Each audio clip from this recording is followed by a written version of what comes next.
नाज़रीन तव्हांखे ॿुधाईंदा हलूं त एसटीपी ज़िले जामशोरी पारां सन भरसां ॻोठ वॾा छछर में बेदर्दी सां क़त्ल कयल नारी वज़ीरा छछर जे वालिद गुल मोहम्मद छछर खे ज़रगाई वॾेरनि पारां जरगो करण लाइ धमकियुनि ॾियण तौरु सोशल मीडिया ते आवाज़ उथारींदड़ जावेद छछर ते जरगे में 5 लख रुपया ॾंड विझण वारे अमल ख़िलाफ़ वर्कशॉप खां अलमदीना चौक कोटड़ी ताईं रैली कढी वई।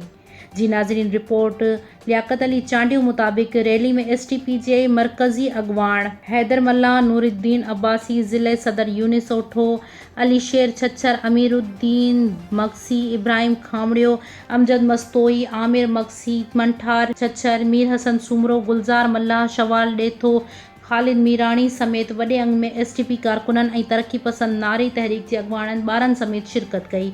रैली में एजीपी जे मरकज़ी अगवान कुर्बान पहर, सोशल सोसाइटी जे अगवान अली गुल छछर, मक़तूल नारी वज़ीरा छछर जे वालिद गुल मोहम्मद छछर शिरकत कई। रैली जी ख़िताब कंदे अगवाननि चयो त सदी इंसानी हक़नि जी आज़ादीअ जी सदी आहे। हिन सदी में इज़हार जी आज़ादी ते रातो हणण लाइ जरगाई वॾेरा बाशहूर नौजवाननि खे धमकाए हक़ ऐं सच लाइ बुलंद थींदड़ आवाज़ खे दॿाइण लाइ जरगा करे ॾंड विझी रहिया आहिनि। इहो अमल मुल्क जी आला अदालत सुप्रीम कोर्ट पारां जरगनि ते लॻायल पाबंदी वारे फ़ैसिले जी रुगो भञकड़ी न आहे, पर तौहीन अदालत सां गॾु इंसानी हक़नि जी भञकड़ी ऐं मुल्क जे कानून जे ख़िलाफ़ वर्ज़ी आहे। मुक़ररीन सेशन जज जामशोरी खां मुतालबो कयो त जरगे जी अदालती जांच कराई वञे। हिन घुर कई त मक़तूल नारी वज़ीरा छछर जे वालिद गुल मोहम्मद छछर खे तहफ़्फ़ुज़ ॾिनो वञे।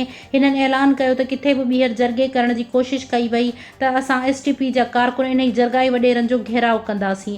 रैलीअ में जरगाई वॾेरा गिरफ़्तार करियो, जागीरदारी मुर्दाबाद, इनक़लाब ज़िंदाबाद, वज़ीरा छछर सां इंसाफ़ कयो जा उभर ॾारींदड़ नारा हयां विया।